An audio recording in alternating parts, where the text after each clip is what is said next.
Hello, I'm Joe from Carême cooking classes, and today we're going to make a pie. It's very delicious. It's mostly filled with potato, but it's flavoured with leek and fresh thyme, a tiny bit of nutmeg, and it's got quite a lot of creme fraiche in it. It's very nice. The first thing, of course, is to make the pastry, so let's do it. So here we go. I've just weighed out 280 grams of plain flour. We want plain flour for this because we don't want our pastry to be tough. We want a quarter of a teaspoon of salt, and that goes on the processor. Processor is always good for pastry because it doesn't get bored. It just trundles away without complaining, which, unlike me. Yes. And I did do quarter of a second of preparation for this. I put some butter, I cut up some butter into 1 centimetre cubes and I put it in the fridge. So we want 225 grams of butter cut up in 1 centimetre cubes. I want half of it now put in here. Here we go. Half of it. And I mean, you're allowed to guess, you know. I'll leave the rest in the fridge. And we want to process that, not too much.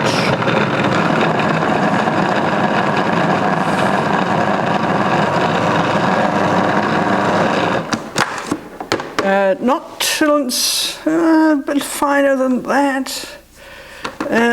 Let's see.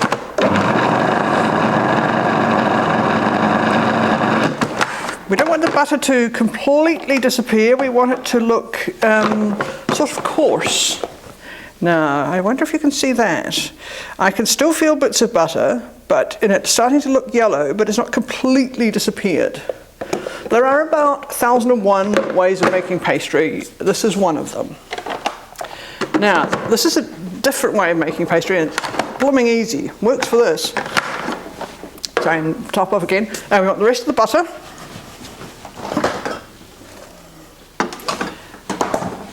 Put that in, and then at the same time, well, fractionally after, we add the water.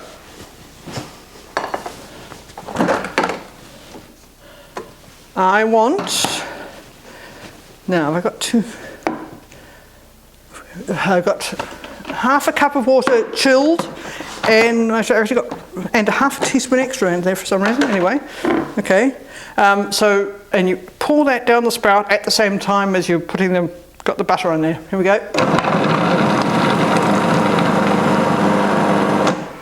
And then you keep processing that till it looks ready.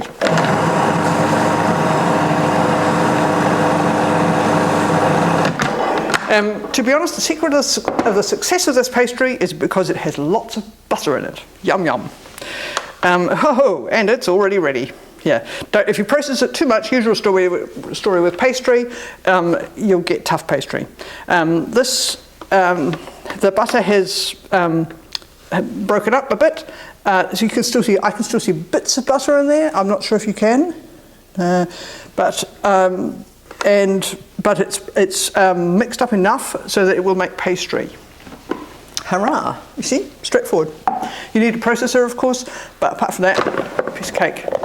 Now we want to make this into 2 discs and chill it off. This has to be chilled before it's rolled out, this one. Normally I don't chill pastry before I roll it, but this one we do. And okay, so this is about half. If we have slightly more than half for one of the discs, we are going to use that for the bottom of our pie because that normally takes more than the top half. So we're not too worried if they're not exactly half. So here we go, here's 2 discs of pastry, and we're going to wrap those in gladwrap, put them in the fridge. It is supposed to be an hour. Here we go. If you have them fairly flat, then when you come to roll them out and make the second time, oh dear, when you come to roll them out, it makes it much, much easier. So you can still see bits of butter in there, that's fine, don't worry about that. Here we go, wrapping them up, toss them in the fridge, Bob's your uncle. And then when we come back, we're going to cook them. There you go. the finished pastry into the fridge. Done. Okay, we're back. Sneakily, I've done some of the potatoes. I peeled a kilogram of potatoes and I've cut up most of them, but I was going to show you just how thinly I cut them. It really, it's quite thin. Ideally, you do them on the thin cutting bit of the processor, but I don't have that here with me, so I have to do them by hand. It's a bit of a fiddle, which is why I did them when you weren't watching. And I've cut up most of the leek, but I was just going to show you that. But see, here's the most of the leek. We want half a leek, but it's just, you know, slicing the leek. It's not rocket science. There you go, half a leek in there. So I've got a kilogram of potatoes sliced up and half a leek. And then we want a tiny bit of nutmeg, just a little bit of nutmeg. I'm using whole nutmeg, which I grate in, just like that. And then, but of course, use ground nutmeg, goodness me, don't worry. Fresh nutmeg is lovely though. We want some garlic. Fresh nutmeg smells so nice. It's fresh anything, of course, is lovely. We want garlic, 2 cloves of garlic. Since I've got the microplane grater out and dirty, I'm just going to grate that in too. It's really easy. But of course I have to peel the garlic. That would have saved time too, wouldn't it? There you go. We're none of us perfect. Smashes it a bit more. There we go. Right. Grates the garlic in. You want a pretty big bowl because you make a bit of a mess when you're mixing it all up with the creme fraiche in a minute. Oops, damn, smashed the garlic too much, won't grate nicely. That one's better. Grating garlic is cheating, I know, but it's fast and easy. So, okay, that's our chopping done. We want 1.5 teaspoons of salt, which is like that. And we want half teaspoon of pepper, which is like that. There we go.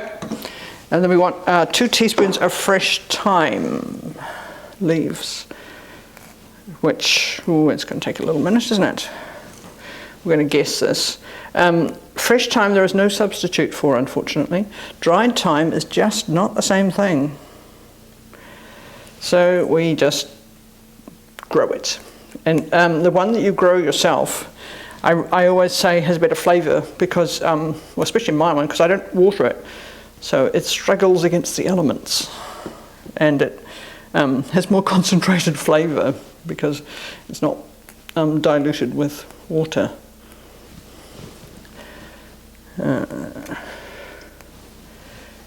Here we go. He doesn't have many leaves on, does he?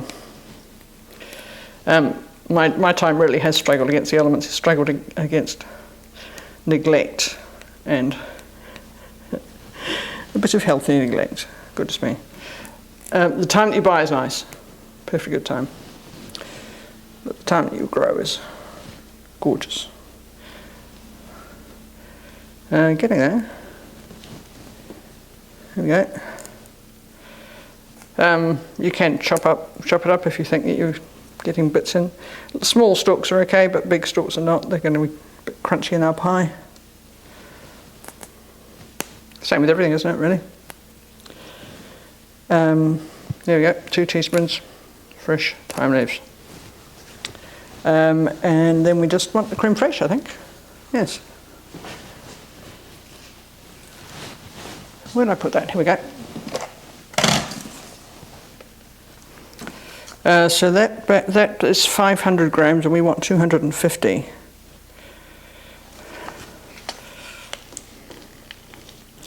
It's roughly that, isn't it? It's 173 ounce. It's not. Should never guess. 219, getting there.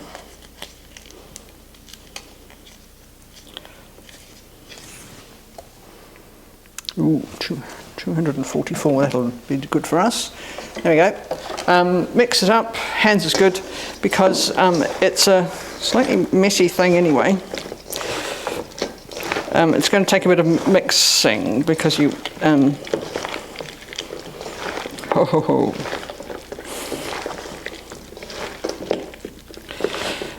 we want to get in amongst all the potato slices.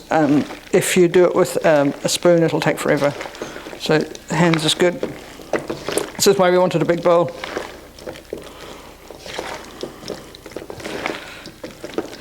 And then we just got to roll out the pastry and put them in a pie case. Stick them in the oven. I did. The oven is heated up to good 200. We want it ideally 210. I think it's over 200. So now, of course, I've got messy hands. So I have to wash my hands. Here's our pastry bottom. I'm choosing the slightly bigger one for the bottom. I'll leave the top in the fridge.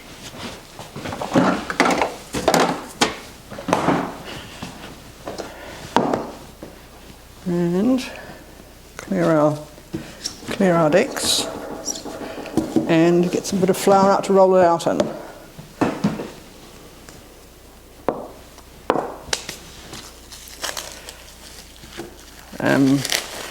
In an ideal world, I would have a squiggly edge tin because it looks better, and in an ideal world it would be 2 centimetres larger, but this is the tin I've got here, so this is the tin we're going to use. We work with what we got. Now, because it's been in the fridge, it is going to be a little bit harder to work with, but because it's got so much lovely butter in it, it's not going to be impossible. Remember to keep some butter top and bottom and move it around or it will stick. And remember who's boss of pastry. If the edges crumble, stick them together again. But this is an easy pastry to work with, so you shouldn't have too many problems. And the bench is rattling again. Now we take a look at it and see if we think that's going to be big enough to do the bottom and come up the sides. Oh, that should be, shouldn't it? Yeah, that should be, definitely. This is a non-stick. It's caked in, obviously, isn't it? It's not full as ours. So we lower them in, or we just, hold on, just check, hasn't got too much flour on the bottom. Oh, a little bit flour. A little bit floury. Lower them in. And don't ever stretch pastry. Terrible. It will always shrink back to where it came from. Always push down, like in here, push down rather than pull up. If you have a gap, don't stretch the pastry to fill it. Find some other pastry from, like from here to fill a gap if there was a gap there. Make sure it fits right into the bottom, and then look at the amount of filling and see if, I think we're going to need a bit more here. So I'm going to borrow a bit of pastry from here. Where's my knife?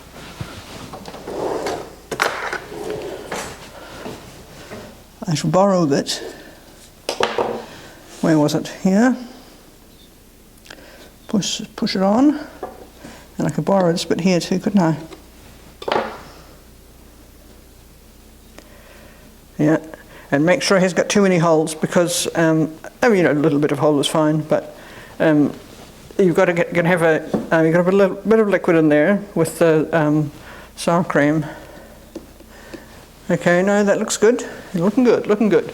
Okay, we want a scrapey thing to get our filling in, because we want all the lovely creme fraiche in there too.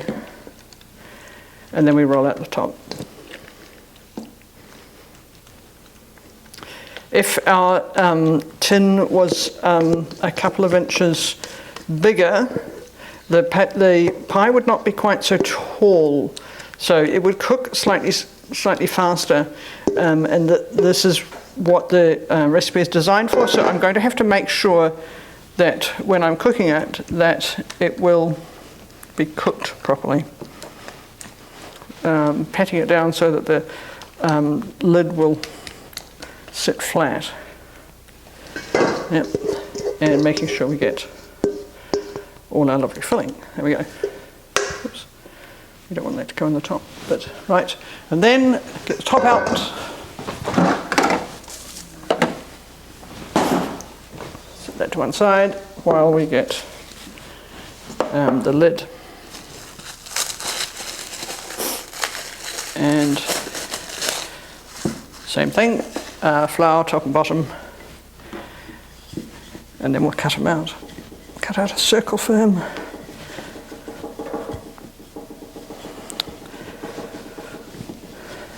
Make sure he's moving. Ooh, yeah. And then it's going to go into a good oven, and the oven is a good 200 degrees for it's supposed to be 10 minutes, and then it goes down to, what is it? It's my instructions. It's not on there. It's 165 degrees for an hour. So it takes a while to cook. That is to make sure that the potatoes are cooked. And in this case, we want to make double sure because it's slightly thicker.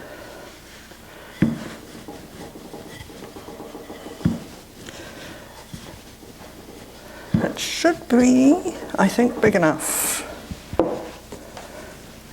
We look at it. Yes. Yes. Yeah. Yep. I might actually, oh damn, I didn't mean to do that on the top. I stuck my wet finger on it and did it again, of course.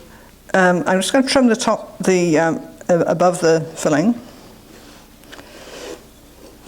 because I wasn't quite sure where the filling was going to stop.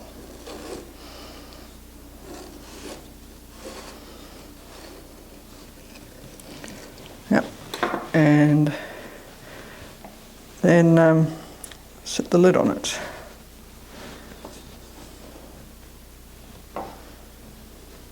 There we go.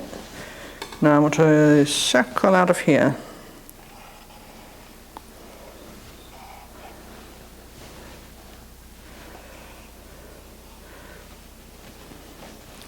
That should just about do it. Just check it's, yeah, it should be about right. She said hopefully. Oh yeah. Oh, lucky guess. Ha! Look at that. Looking mighty fine. Just push the edges down to make sure that they're going to seal. And make a steam hole in the top, because there will be some steam comes out from the potatoes. You can glaze the top if you want. I'm not so crazy about that. But a couple of steam holes in the top be good. Also slightly decorative. I'm not a great one for decorating the top of the pies, but I do want to seal it around the edges. But there's a tiny little hole. I don't know if you can see it here. There's a tiny little hole which I'm going to patch. Patching pastry is a very useful skill. Just a tiny bit of pastry here. I'd rather do it now than find out later that I've got trouble. A leak. I don't want a leak. Well, I want the leeks in the pie, but not a leak. Check it's not too floury on the bottom, and into the oven he goes. There we go, and I'll show you when he comes out. Marvellous. Okay, so the pie's had just over an hour in the oven. I'll have a look at them and take them out, I think. Oh yes. Oh yes, it's fabulous. Yes. Oop. That really, can you see him? It really looks good. It's a sort of pie which will make a main meal, or we're going to have it with something grilled with some vegetables, but you could take it on a picnic if it was the sort of day for a picnic, or take it somewhere for dinner. It's really a very versatile pie. You can have it cold also. It's yum. Okay, thanks for watching. See you soon.